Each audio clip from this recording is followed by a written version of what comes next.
All rise. Veu voor de V.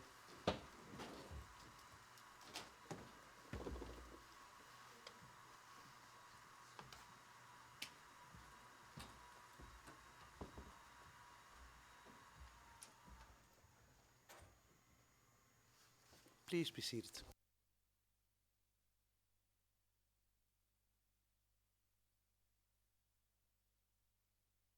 You may proceed, Mr. Mladić.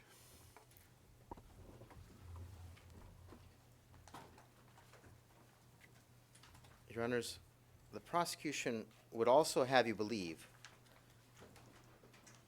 that because a large number of shells were launched at Sarajevo at various times throughout the conflict, these alleged bombardments must ipso facto have breached the principle of proportionality and selectivity. The fact remains that an attack or series of attacks which are extensive are not necessarily excessive or without military justification.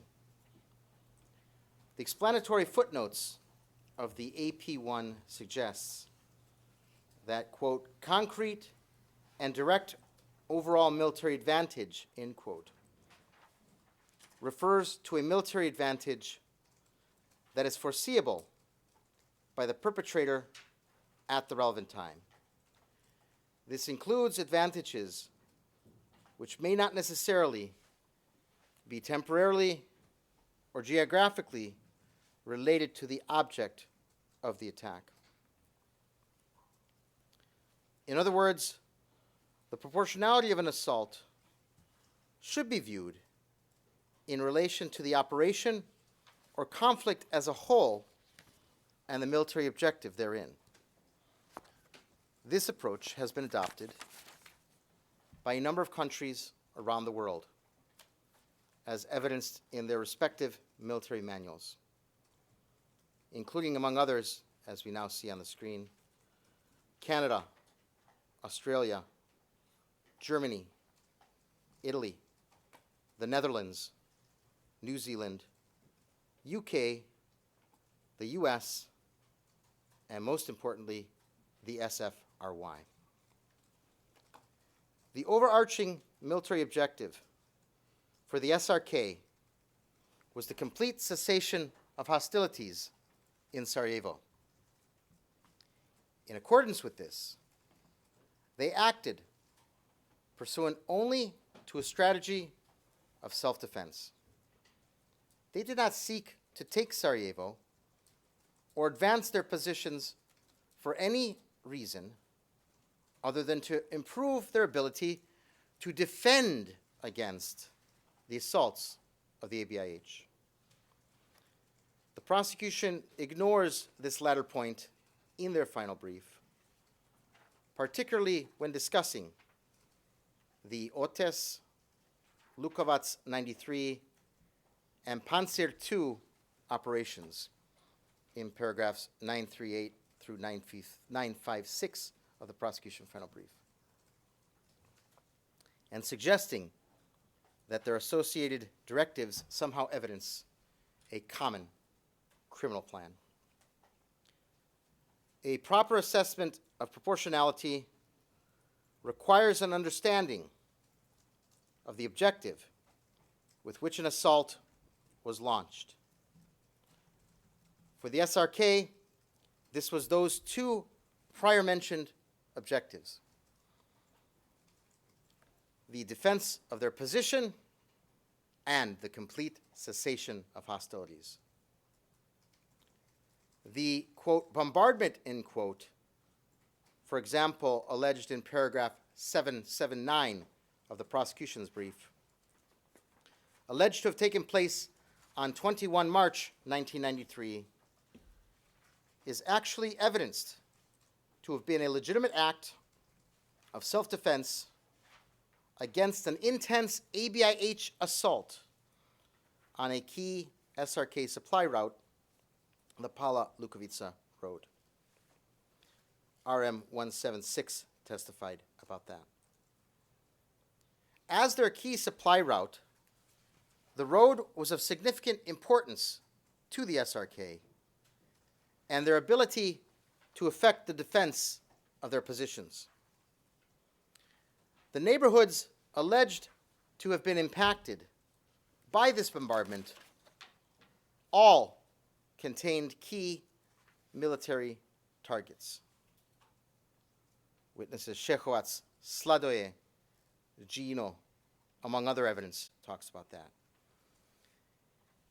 In the face of the difficulties of the SRK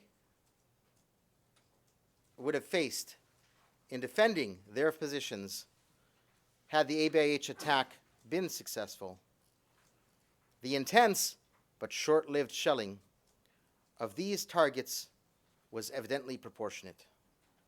No collateral is, after all, evidenced to have occurred.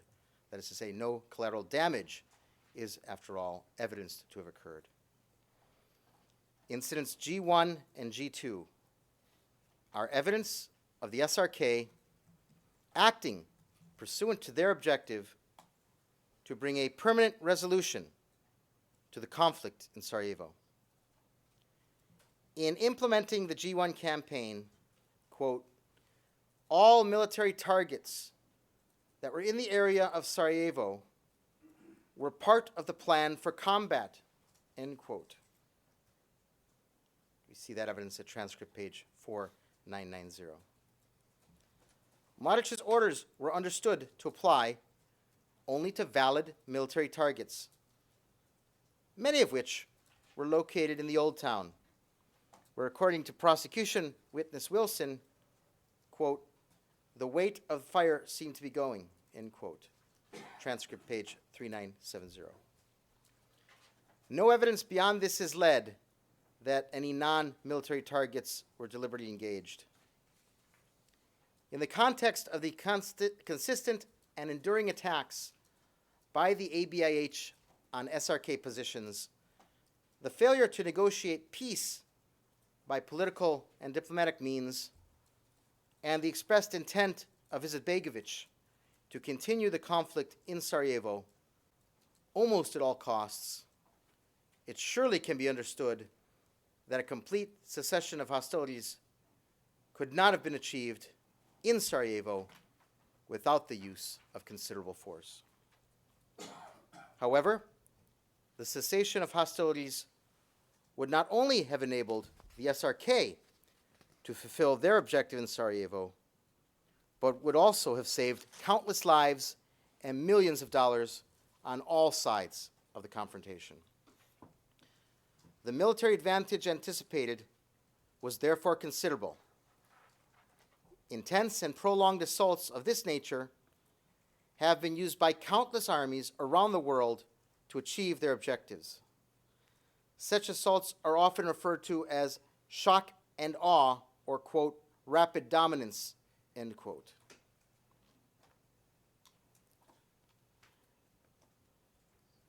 That, we'd like to go into private session, Your Honors. We move into private session.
Back in open session. Thank you, Mr. Registrar. Given the forward-looking nature of the principle of proportionality, the failure of the SRK to achieve their anticipated advantage does not render the assault unlawful. This is again from the fuel tanker case we discussed earlier, page 63 to 66. Nor, in fact, does it evidence the charge of terror. In light of the fact that each assault was justified militarily, whether because they were acts of defense against an immediate threat, repositioning to improve their defenses against an expected threat, or attempts to end the conflict and eliminate the threat altogether, the SRK cannot be said to have acted for the primary purpose of inflicting terror amongst the civilian population of Sarajevo. I will now turn to the use of modified aerial bombs in Sarajevo. The prosecution has alleged that the use of modified aerial bombs in the latter years of the war was particularly disproportionate. However, on the contrary, when deciding on the proportionality of an attack, those planning, launching, or responding to assaults are entitled to take into account the current weapon stocks and future supply requirements of their army. The evidence tells us that at the time modified aerial bombs were employed, the SRK suffered an acute shortage of artillery and weaponry. D468, D686, D535. Given their limited stock, the sole use of mortar would have depleted their stock to such a degree that they had no effective defense against ABIH assaults. This was a particular consideration because despite what the prosecution would have you believe, the evidence shows that the ABIH had become considerably stronger and better armed throughout the conflict. D468, paragraphs 17 to 19. Without a variety of mortar and artillery available to them, it was believed that the ABIH could and would breach SRK lines and massacre the civilians living in SRK territory. D468. The preservation of a variety was therefore of significant importance and military advantage to the ability of the SRK to defend against the attacks of the ABIH. It was for this reason and no other that modified aerial bombs were designed, constructed, and ultimately used by the SRK in Sarajevo. They were not, as the prosecution has alleged, introduced in order to terrorize the civilian population of Sarajevo. And they were not, as was also alleged by the prosecution, amateurly designed, imprecise weapons improvised by the SRK. Indeed, even the prosecution at paragraphs 1005 and 1006 of their final brief concede that the modified aerial bombs were designed by experts, constructed at one of the largest special purpose weapons production factories in the former Yugoslavia, Pretis, and subjected to extensive testing prior to their distribution and use. The modified aerial bombs were also accompanied by a detailed firing table. A firing table, it should be noted, that the prosecution repeatedly denied in their desperate attempt to substantiate their allegations against General Mladić, even though it was shown to have existed. To this end, Your Honors, the use of modified aerial bombs cannot be said to be either disproportionate or unlawful. Your Honors, I would now like to draw your attention to the allegation by the prosecution that the indiscriminate shelling of Sarajevo is evidenced by the occasional impact of one or two shells in the residential areas of Sarajevo. For example, paragraph 778 of their brief. And their allegation that unlawful sniping is evidenced by the deaths of civilians by gunfire. It should be noted from the outset that the prosecution has not provided any evidence which demonstrates that such shells were willfully launched at these areas by the SRK or those shots made willfully against civilians.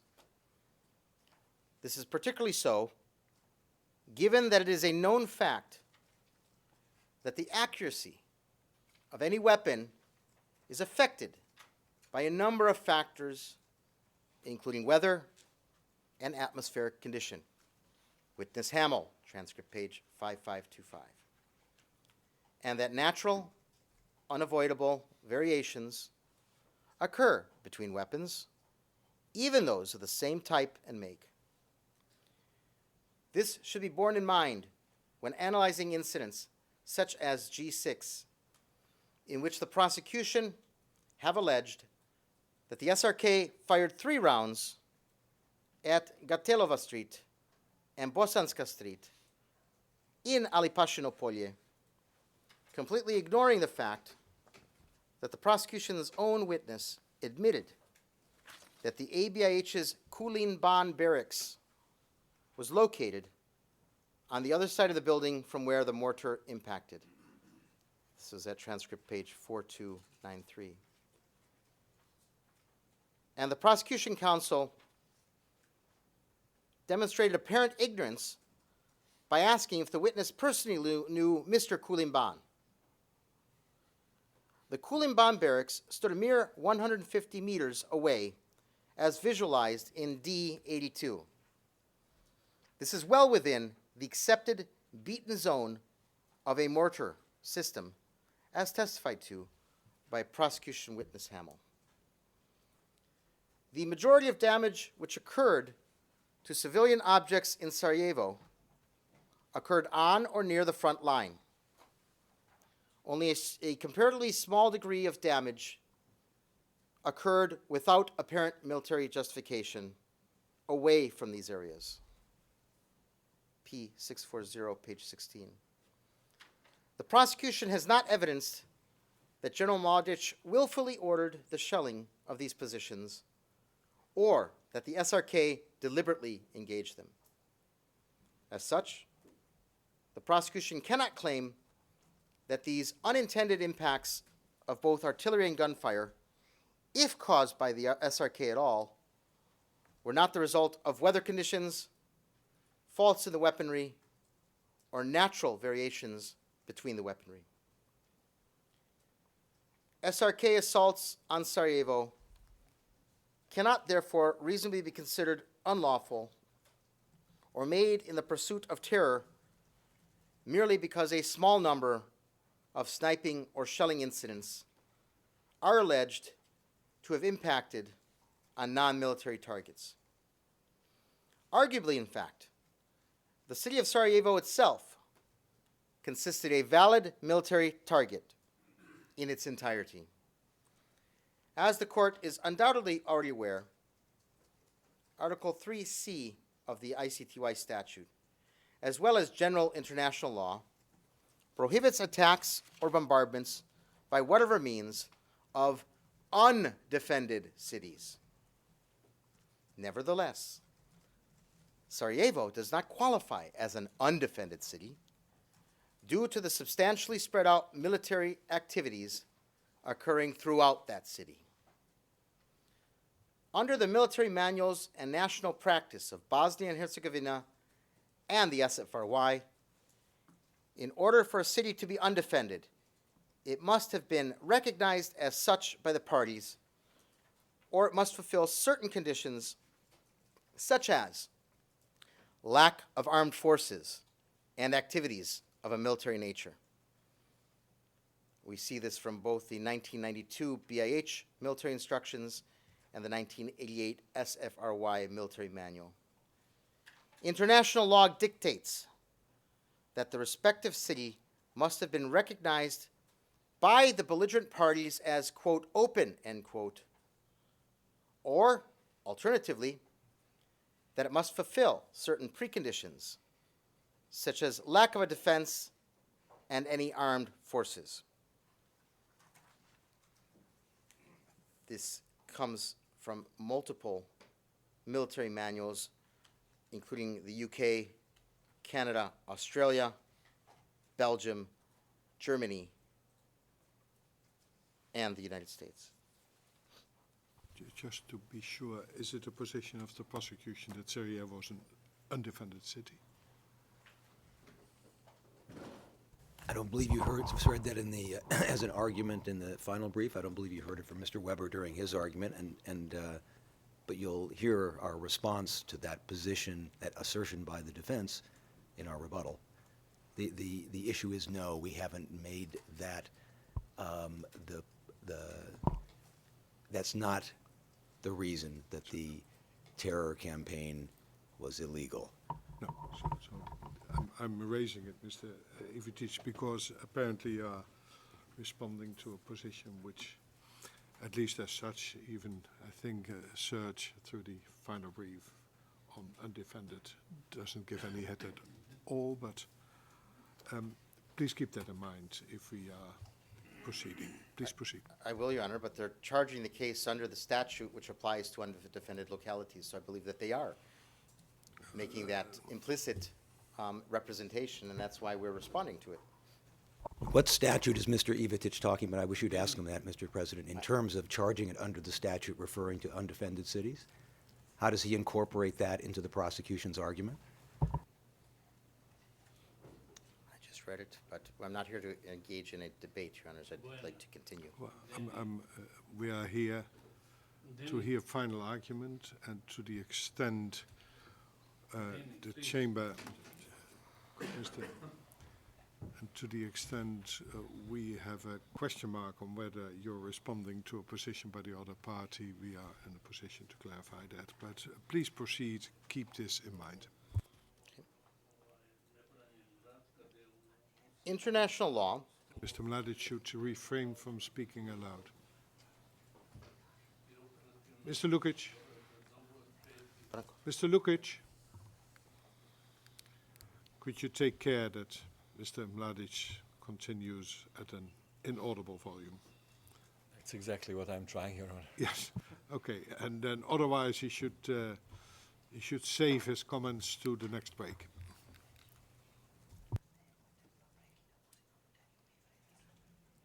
May I continue? Or?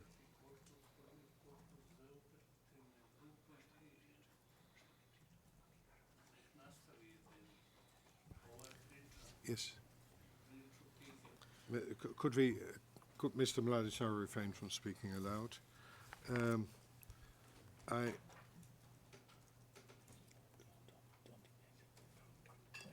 Yes, no.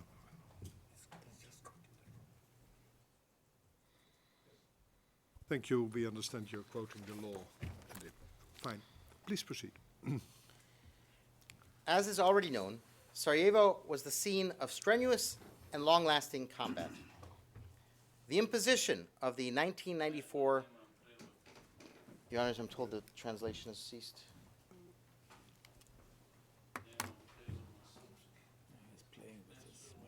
Mr.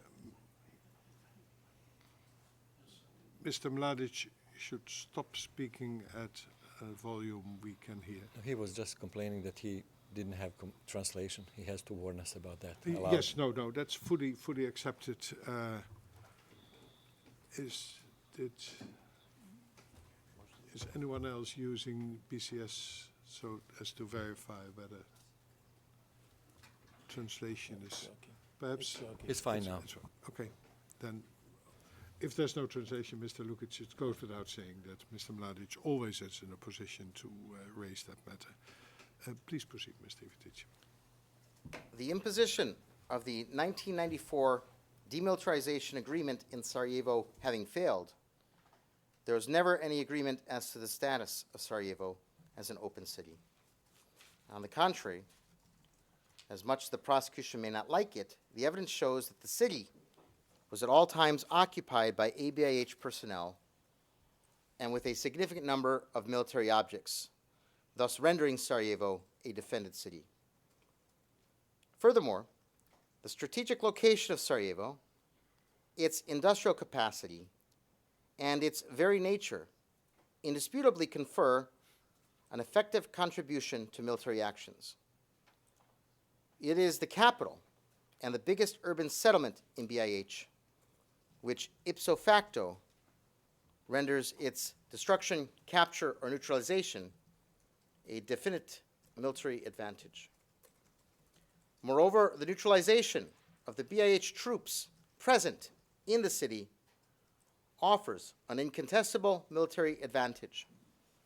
Consequently, Sarajevo fulfills the requirements for a legitimate military objective, looking at Article 52.2 of Additional Protocol 1, 1977, and it makes the ABIH's refusal to allow people to leave the city and their use of human shields all the more horrific. As such, directing attacks toward it was indeed lawful, and the accused cannot be held accountable for carrying out his responsibilities as the General of the Army within the boundaries of the law. All that we have discussed this morning leads to the conclusion, Your Honors, that there was no criminal plan designed or implemented in Sarajevo, let alone a modulation of any supposed campaign which was used to leverage the accord of the Bosnian Muslim leadership. Despite the attempts of the prosecution to have you believe otherwise, and their deliberate omissions of the context, the evidence shows us that the actions of the SRK were militarily justified. They were responding to the assaults of the ABIH, improving their defensive positions, and trying to bring about a conclusive end to the conflict in Sarajevo. In light of this, they cannot be said to have undertaken for the primary purpose of inflicting terror upon the civilian population of Sarajevo. There was no ratcheting up or ratcheting down. In fact, the times of ratcheting, alleged by the prosecution, accord with only one of the major agreements negotiated throughout the conflict. An agreement which, incidentally, was rescinded by Ali Izetbegovic. Hardly evidence of well-modulated, drawn-out campaigns through which the VRS and RS manipulate others into acting in accordance with their wishes. The prosecution has neither evidenced any link between this supposed ratcheting and the progress of the conflict in other areas of Bosnia and Herzegovina. In what way, therefore, was Sarajevo used as a lever? In fact, the prosecution case is so weak that they have not even been able to evidence any linkage between the SRK and the peaks in shelling and various assaults alleged by the prosecution in paragraphs 770, 777, and 797 of their final brief. In view of the overwhelming evidence demonstrating the ABIH's propensity to self-target, it cannot be alleged on any sound bases that these peaks are evidence of the SRK or General Mladić's modulation of the conflict. Indeed, it is highly possible that these peaks and troughs were illustrative only of the ordinary course of wars. The allegation that humanitarian aid was restricted or forbidden without cause, and that this was part of some ploy to spread terror or use Sarajevo as leverage, is, to use the language of the prosecution, a mere conspiracy theory.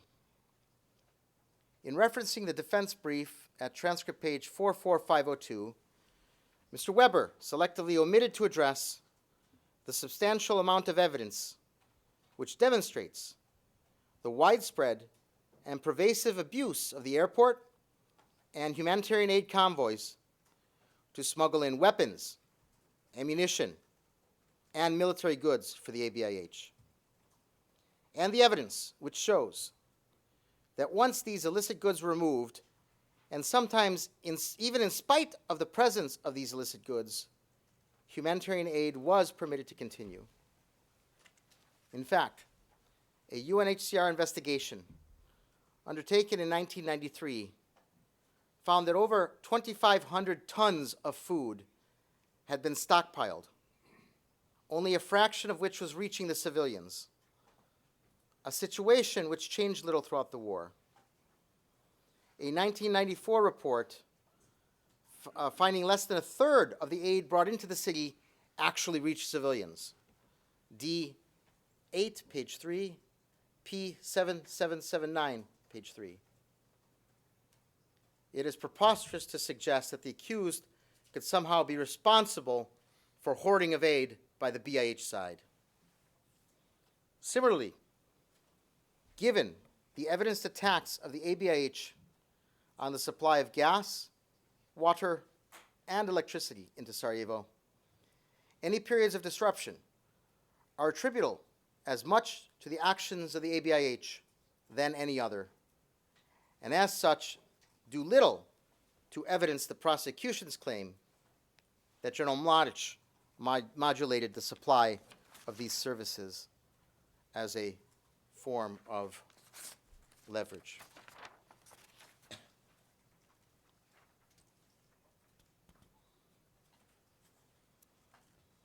Your Honors, I could spend considerable time going through the 16th Assembly speech, which the prosecution has primarily relied upon to evidence the General's supposed intent to engage in a common criminal plan, but we have spent time on this already, and given this, I will not repeat that evidence. As discussed in the JCE section, Karadzic was the supreme commander of the VRS and consequently the SRK. Mladić was subordinate to him. In accordance with the culture and the ethos of both the military and the Serbian people, Mladić could not and would not publicly disagree with his supreme commander. Rather, these conversations occurred behind closed doors. But despite this, there is significant evidence to demonstrate that disagreements between Mladić and Karadzic in fact did occur. P1469, page 2. The same is true of Mladić's relationship with his subordinates, particularly Galić and Milošević. Indeed, in P1052, page 7 through 8, it is noted that Karadzic and Krajišnik would often call on Milošević to come and see them to plan operations in Sarajevo. Krajišnik and Karadzic, it was said at page 26 to 27 of the same document, did not spend much time in the main staff often, nor did they invite the general to meetings or other broader-based gatherings. Karadzic's and Krajišnik's attitudes towards the army of Republika Srpska is illustrated by their direct contacts and invitations to General Milošević, commander of the SRK. On many occasions, Milošević responded to those invitations, for which he was reprimanded by Mladić, who even warned him that he was forbidden to go talk to Karadzic and Krajišnik without his approval. Because of such behaviors by Karadzic and Krajišnik, Mladić got into arguments with them as well, and pointed out that officers subordinated to him could not be summoned without his knowledge. The content of those talks between Karadzic, Krajišnik, and General Milošević is not known. General Mladić can hardly be said to be acting in collusion with those who deliberately excluded him from their operational planning. To borrow a phrase from my learned colleague, Mr. Tiger, scratch the surface of the prosecution's allegations and it falls apart. the prosecution talks of murder and unlawful attacks and terror, and in doing so they make broad, uncontextualized allegations that do little to prove the elements of these crimes. They hope to bamboozle you with numbers and figures and images which will invoke your sympathies and cover the fact that they have not met the burden of proof required for the charges they have alleged. They attempt this most predominantly by evincing videos, images, and accounts of the horrors that people experienced throughout this conflict. When viewing these images and hearing these testimonies, it is impossible, as a human, not to feel something in reaction and to feel compelled to leap to a conclusion based upon that feeling.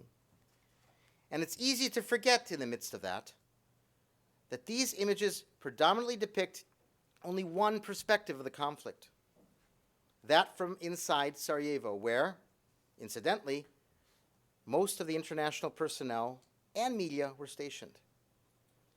These images and videos and testimonies do not capture the conflict in Sarajevo in its totality. They do not show the full picture. The evidence presented in this case does not prove, beyond reasonable doubt, that the SRK of General Mladić allowed for or undertook any unlawful attacks.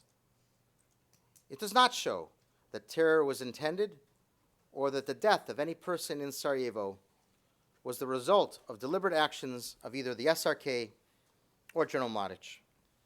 It does not show a JC existed or that the conflict in Sarajevo was modulated for use as some imaginary level for RS, Republika Srpska, to get what it wanted out of its political negotiations.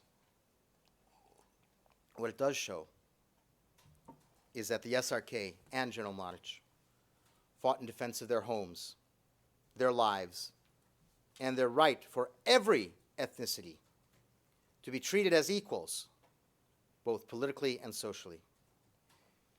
It shows the difficult position, the difficult decisions that both the general and his men faced on a daily basis, and their efforts to protect themselves and their families from incessant assaults of the ABIH and a political leader, Izetbegovic, who would sacrifice all for his gain. Now I wish to move to the Srebrenica part of the case, where various parts of the indictment allege everything from forcible transfers, persecutions, to genocide. We believe that a considerable amount of reasonable doubt exists as to what happened and why in Srebrenica. While this defense does not deny that a certain number of men and boys were tragically killed in acts of personal revenge at Srebrenica, these killings have nothing to do with any orders or intentions of General Mladić. Sadly, the prosecution chose not to investigate Srebrenica in a proper manner, and we thus will never know the full truth, nor ascertain the true number of persons killed in crimes, as opposed to legitimate deaths from combat, attempted escapes, and other circumstances from the years prior that are included in the prosecution's figure. Rather than seeking truth and reconciliation, Mr. McCloskey urged you to, quote, strike back, end quote, at Mr. Mladić for these crimes. This was at transcript page 44526. Respectfully, I don't believe the mandate of this tribunal is based upon vigilantism and revenge. Rather, it is supposed to be justice and truth. Only the proper application of justice and truth can try to heal the wounds of Srebrenica and lead to reconciliation and peace. The truth is that we will never know if all these tragic events from July 1995 could have been avoided. Arguably, had the international community, including the United Nations, but especially the United States, acted in good faith as to the demilitarization of Srebrenica, and had Nasser Orić's ABIH troops in Srebrenica laid down their arms or departed either in 1993, 1994, or even 1995, the situation would be different, but they did not. Demilitarization was an illusion and a lie in a tragic play which saw only Ratko Mladić adhering in good faith to demilitarization and seeking peace in the Srebrenica area, while the United Nations turned a blind eye to its obligations to enforce the demilitarization against the ABIH, and the United States actively assisted the troops of Nasser Orić to violate the agreement and resupply their arms. We saw through the evidence that the ABIH turned over only antique and non-functioning weapons while hiding its true armaments and forces in the Srebrenica enclave, from where they conducted vicious and barbaric attacks against surrounding Serb villages, killing over 1,300 Serbs in the years prior to 1995. General Mladić continually pleaded with the UN to enforce the demilitarization of Srebrenica and for a complete cessation of hostilities as to the area. Look at D944, D1665. But apparently only General Mladić was engaged in genuinely seeking the attainment of peace. Everyone else was intent on the sham demilitarization and the myth that Srebrenica was a protected area. Do not blame and strike back at General Mladić, as sought by the prosecution, for the failings and malfeasance of others, including politicians and Bosnian Muslim officials and the SDA. They share the blame with those that perpetrated the killings in Srebrenica, the killings on both sides prior to 1995 and in July 1995, not Ratko Mladić. He does not have that blame. The prosecution's narrative would ignore and deny what even prosecution witnesses like Momir Nikolić talked about, discussing the desire of local Serbs for revenge for Orić's crimes as being palpable in 1995. Transcript page 34930. Such tendency for revenge was confirmed by prosecution investigator Ruiz, 10,417. Military expert Kovac also talked of that as a cause of the Srebrenica killings. Transcript page 41395. Orić's crimes do not excuse the revenge killings in 1995, but they do explain them and demonstrate why persons would act contrary to any orders of General Mladić to safeguard the POWs. Further, the prosecution narrative ignores the fact, under law, which we've just discussed, that Srebrenica was also a defended city. Thus, its status as a protected area was nullified because of the failure of the ABIH to demilitarize. GRM 097 testified that a failure to disarm released the Serb side from obligations under the agreements as to Srebrenica, as they had a right to self-defense from ABIH attacks.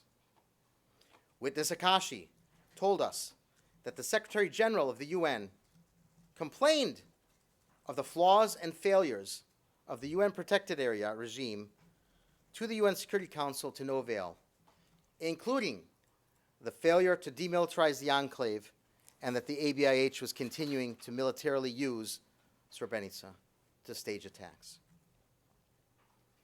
None of the actions of the VRS undertaken in the lead up to the Krivaya 95 operation can be understood as evidencing a criminal intent to commit genocide or otherwise, because the alternative conclusion is available under evidence to conclude that such actions were legitimate responses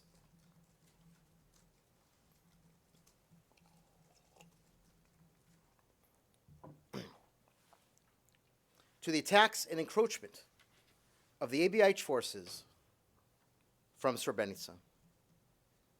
and the failure to demilitarize, which rendered Srebrenica a defended city.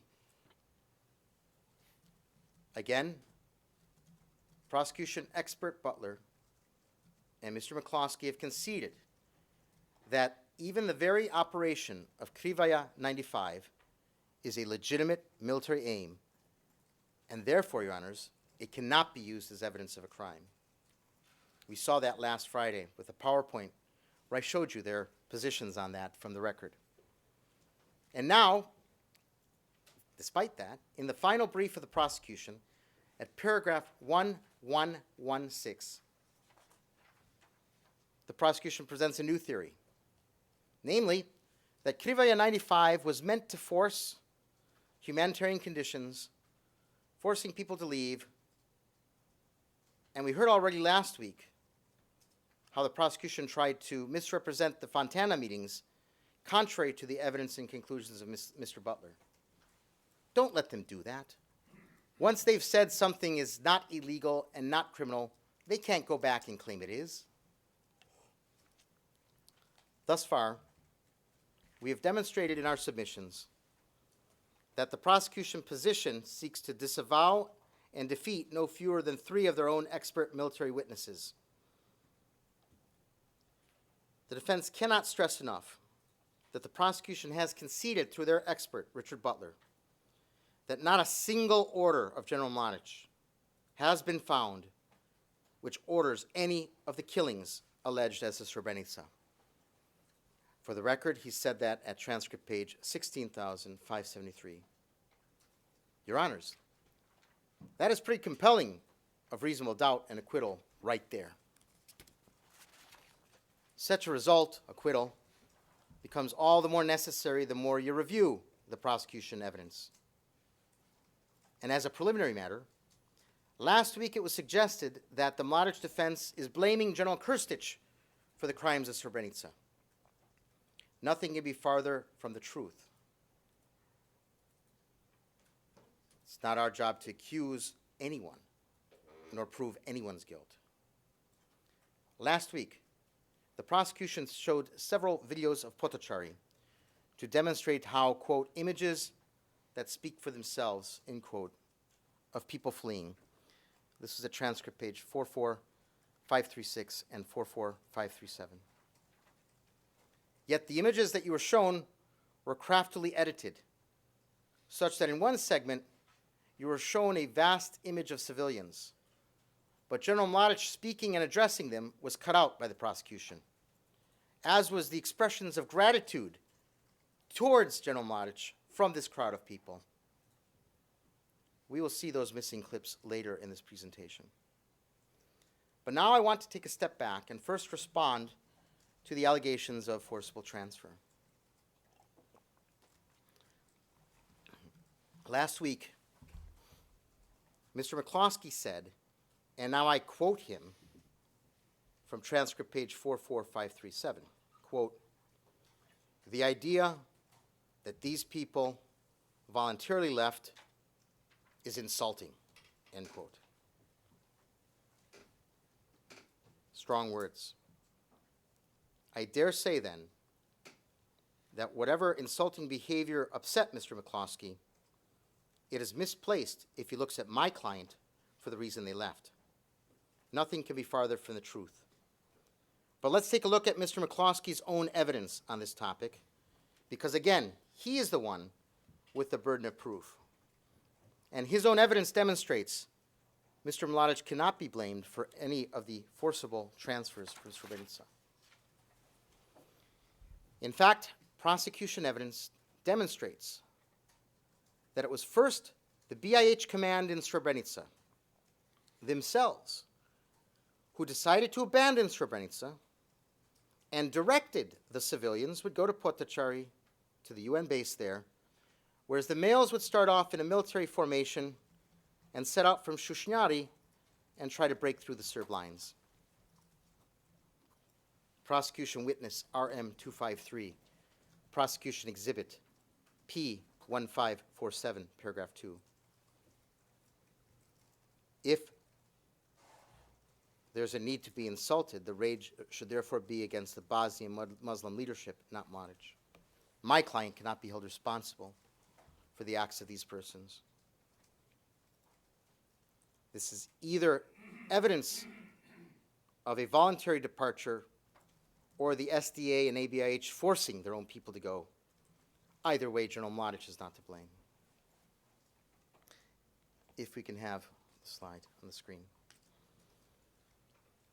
By the way, P1462, admitted in this case as the 92 tour statement of witness Mladić, is an excerpt from her testimony in the Tolimir case, where Mr. McCloskey himself elicited the following testimony at pages 12 to 13 in e-court. Question: and describe to us what happened there. What was going on now again, as best as you can recall, but answer. My older brother, my husband, and my sons decided at that moment with other able-bodied men that they could reach Tuzla on foot. So they simply went towards the free territory. They were looking for a way out. They did not dare to go to Potocari. They told us, women and children, and the infirm, to go towards Potocari, telling us that the UNPROFOR was going to protect us. They were not able to take the same route.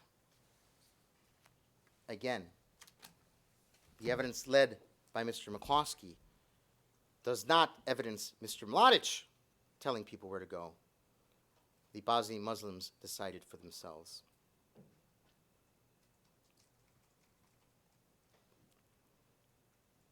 By the way, the prosecution's final trial brief concedes at paragraph 1161 that Colonel Karamans of Dutchbat asked General Mladić to approve departure of both Dutchbat and the civilians from Potocari because the civilians of Srebrenica wanted to go.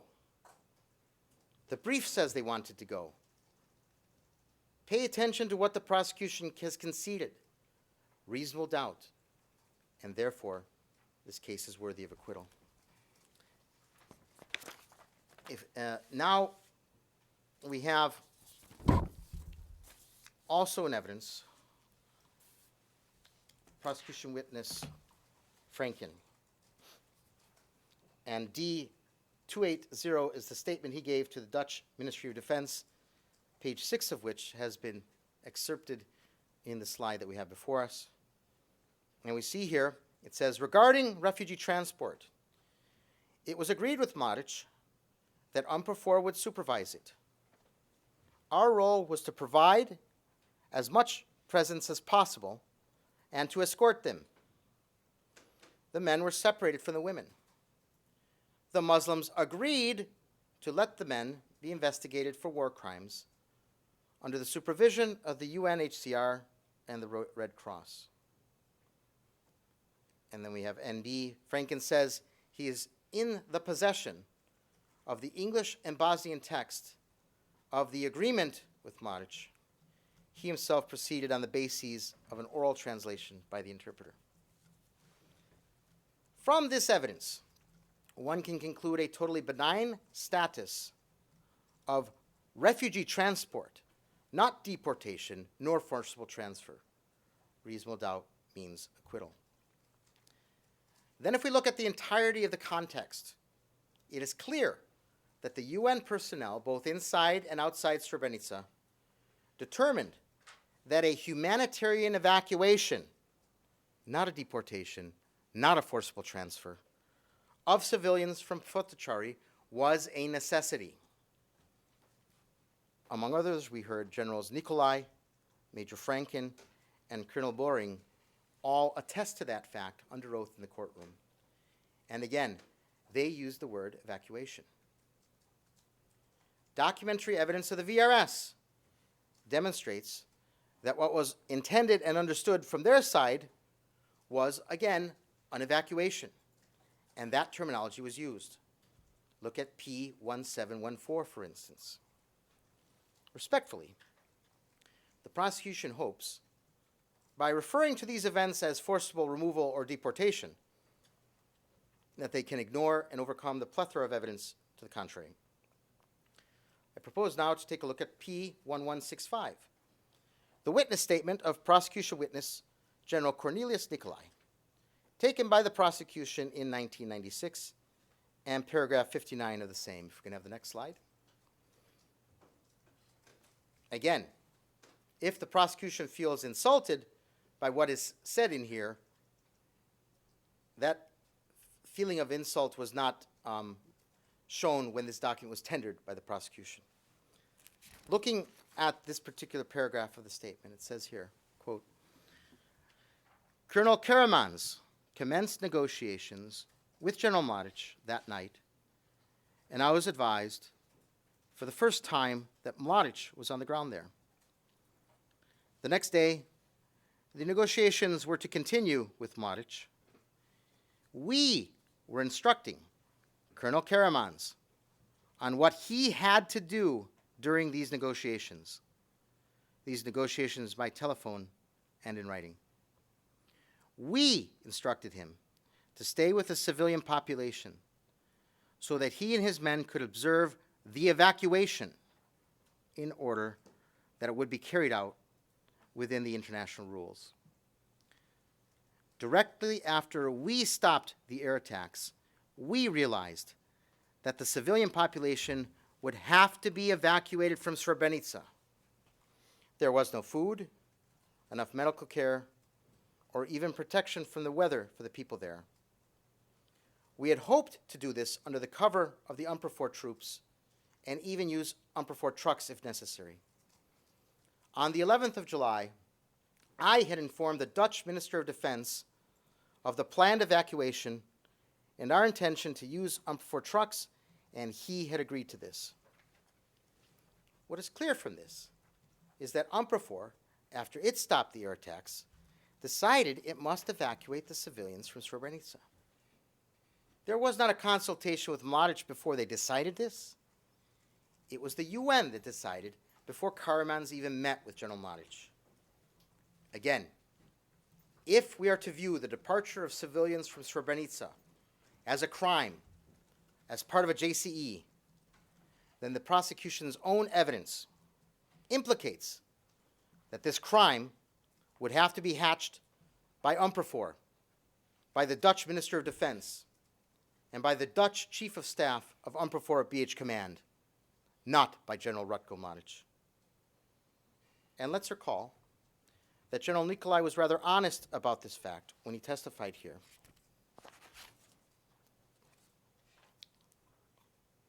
If we can, yeah. Question, and thus I suppose, sir, that the instructions and orders you sent to Colonel Karamans before he met with General Mladić for the first time would have dealt with the evacuation and the need for the refugees to be evacuated. Am I right? Am I correct? I'm sorry, I misread that. Am I correct? Answer, yes. That was, I no longer needed to explain the necessity of this to Colonel Karamans. He could readily understand this. And it was also simply an order from UNPROFOR to Colonel Karamans that the evacuation would have to take place. However, naturally, we did have to inform him as to how we supposed this might take place before, because for the execution, we needed the cooperation of the Bosnian Serb forces, where he had to negotiate that on the spot, end quote. And Your Honors, I think we're at the time for the break. We are, Mr. Mladić. Thank you for reminding me. We'll take a break and we'll resume at 15 minutes past midday. All rise. Feu pour le fait.